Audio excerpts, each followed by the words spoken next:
সুচরিতার হেসেলে কি হয়েছে শেয়ার করতে চলে এসেছি। দেখে নাও বন্ধুরা। এর আগের ভিডিওতে একটা কথা বলি, এর আগের ভিডিওতে আমি কি রান্না করছি, কীটা জোগাড় করেছি সব শেয়ার করেছি। প্লিজ তোমরা একটু দেখো ভিডিওটা আর কমেন্ট করে জানিও কেমন লাগলো। আর এটা পুরো ফাইনাল লুকস রেডি হয়ে যাওয়ার পরে। আমি কিন্তু চটজলদি যেদিনকে করি সেদিনকে কুকারেই করি, ভীষণ টেস্টি হয়। ঠিক আছে, এই দেখো তোমাদের সামনেই খুললাম কুকারটা, একদম গরম। এই দেখো চিকেনের ঝোল, দেখেছো?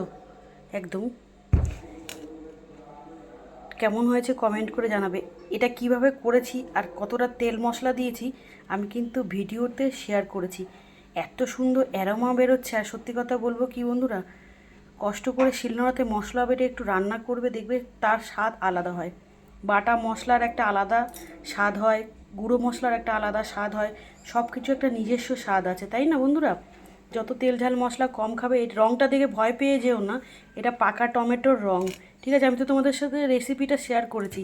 আর কিছুই না, জাস্ট প্রেশার কুকারটা বন্ধ করে নামানোর আগে শাহি গরম মশলা নিয়ে নামিয়ে নিয়ে চলে এসেছি। বুঝতে পারছো কতটা টেস্টি হবে। এটা লুচি, রুটি, পরোটা, ভাত সব কিছুর সাথেই খেতে পারবে।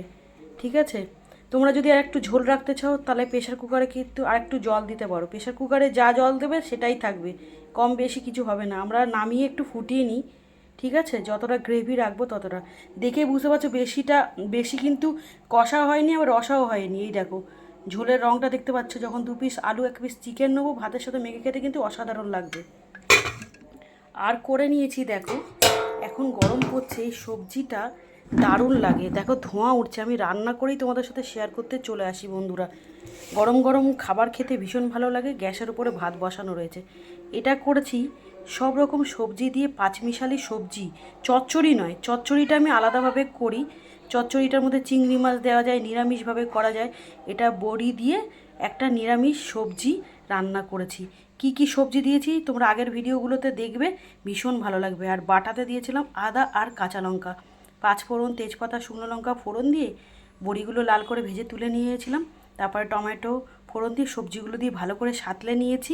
তারপরে এই কাঁচা লঙ্কা আর আদা বাটা দিয়ে ভালো করে কষিয়ে নিয়েছি। নিয়ে গরম জল দিয়ে ঢাকা চাপা দিয়ে রেখেছিলাম। সব সবজিগুলো মাখামাখা হয়ে গেছে। একটু বাতাসা দিয়েছি, কেউ চিনি চাইলে চিনি দিতে পারো। আমি বাতাসা দিয়ে একদম মাখামাখা করে নামিয়ে নিয়েছি। এইভাবে সবজি করে তোমরা খাবে, রুটি দিয়েও ভালো লাগবে। যারা অনেকেই রাত্রে রুটি খাও, এই সবজি দিয়ে ভালো লাগবে খেতে।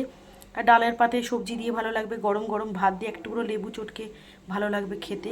রেসিপি দুটো কেমন হয়েছে কমেন্ট করে জানাবে। সম্পূর্ণ ভিডিওটা দেখবে, ভিডিও রিলেটেড কমেন্ট করবে, সবাইকে ভালোবাসা দেবে। যারা ফেসবুক থেকে আমার রেসিপিগুলো দেখো তাদের কেমন লাগে কমেন্ট করে জানিও। আর যারা ইউটিউব থেকে দেখো তারা চ্যানেলটিকে সাবস্ক্রাইব করে আমার পাশে থেকো। আমি নতুন নতুন ভিডিও আপডেট দিতে সুবিধা হবে আমার। দেখেছো এতটা ভালো গন্ধ বেরোচ্ছে বন্ধুরা, আমার জিভে জল চলে আসছে। তোমরা একদিন এইভাবে করে খেয়ে দেখো, অল্প তেল মশলা দিয়ে।